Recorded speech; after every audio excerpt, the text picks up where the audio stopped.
জহির সাহেবকে মৌলানা আব্দুল হামিদ সাহেব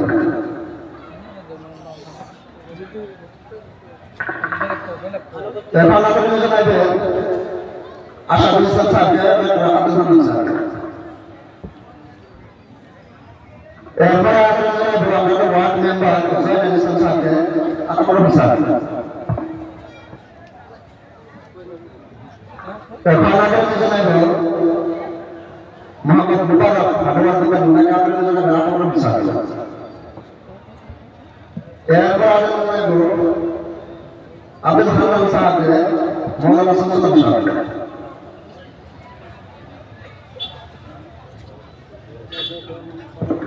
এখন আমাদের মাদ্রাসার সভাপতি সম্পাদক সাহেব মোহাম্মদ আশিক আলী সাহেব এরপর আমাদের প্রাক্তন পঞ্চায়েত সভাপতি আলহাজ হাসানুদ্দিন সাহেব ডক্টর হান্নান সাহেব তো আপনাদের এখানে স্থগিত রাখা হয়।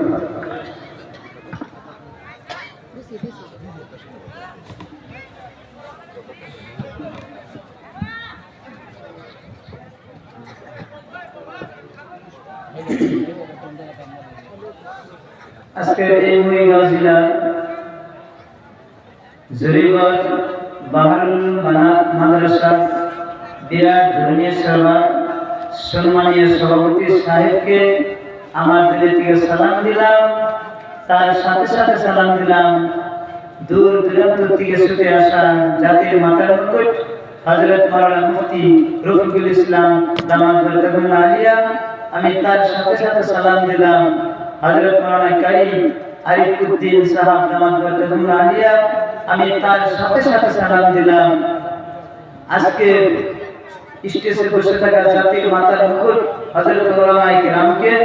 আমি তার সাথে সাথে সালাম দিলাম এত দূর থেকে ছুটে আসা আল্লাহ পাকের বান্দা আশিকিন জাকিরিন শাকিরিন মুহিব্বিন মুরব্বিয়ান আজম।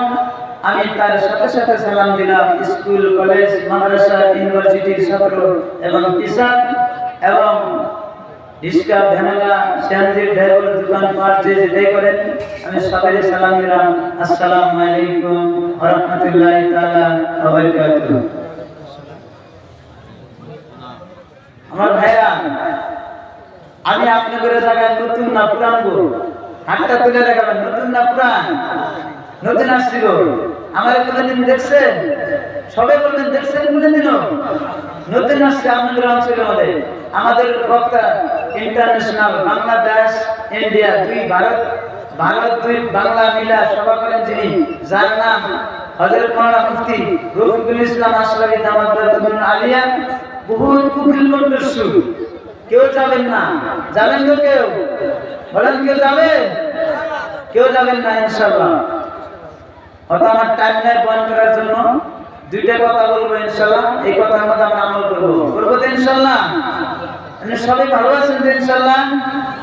যে আল্লাহ আমাদের আপনাদের ইশারা নামাজের পরে এই জলসার মধ্যে বসার তৌফিক দিয়েছেন, আল্লাহ আমাদের আপনাদের দয়া করছেন না নাই? বলেন করছেন না নাই?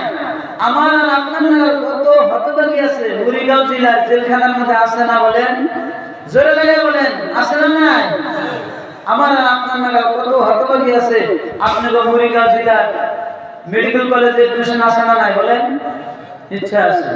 আল্লাহ আমাদের আপনাদের এই জলসার মধ্যে বসার তৌফিক দিয়েছেন, সে আল্লাহর উপরে আমরা শুকরিয়া আদায় করি আলহামদুলিল্লাহ। জোরে লাগে বলেন আলহামদুলিল্লাহ।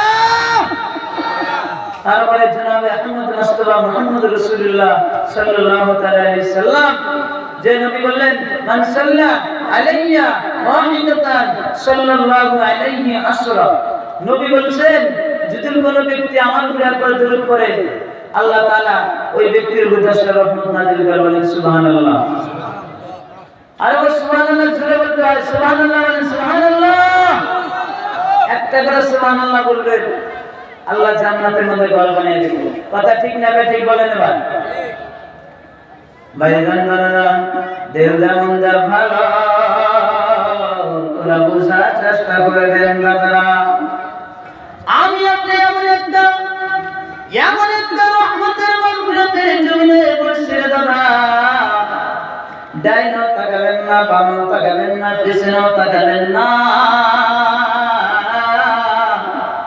ডাইরেক্ট আলিমুল আমার চার দিকে রহমতের নজরে তাকাবে। ঠিক না ঠিক বলেন? যদি কান হুজুর আলিমুল আমার চার দিকে যদি রহমতের নজরে তাকাই আমার কি ফায়দা হবে? আল্লাহ বলেন জমিনের বান্দা শুনে নাও, জেনে নাও, আমার আলিমুল আমার চার দিকে যদি রহমতের নজরে তাকাও আমি আল্লাহ 40 দিনকার সগীরা গুনাহগুলো মাফ করে দিলাম। আলিমুল আমার চার দিকে যদি রহমতের নজরে তাকান আল্লাহ বলেন তাও আমি ছোট ছোট 40 দিনকার গুনাহ মাফ করে দেব। বলেন সুবহানাল্লাহ। আল্লাহর ভয় পাওয়ার দরকার আছে না নাই বলেন? আল্লাহ বলেন বান্দা আমার ভয় কর। মুসলমান যদি আল্লাহর ভয় পাইতো মুসলমান নিজের শরীরে ইনজেকশন মারত না। মুসলমান যদি ভয় পাইতো মুসলমান ব্যবসার বিজনেস করত না। মুসলমান যদি ভয় পাইতো মুসলমান নিশার মধ্যে লিপ্ত থাকতো না। কথা ঠিক যাবে ঠিক বলেন? আসে না নাই? যাই হোক বক্তারা স্টেজের মধ্যে বসে আছে, আমার বক্তব্য লম্বা করাটা ঠিক না, সুতরাং দিয়ে দেবেন। যেহেতু আমি আপনাদের অঞ্চলের নতুন আসছিলাম, দোয়া করবেন ইনশাআল্লাহ 28 ডিসেম্বরে বাংলাদেশ যাইতেছি।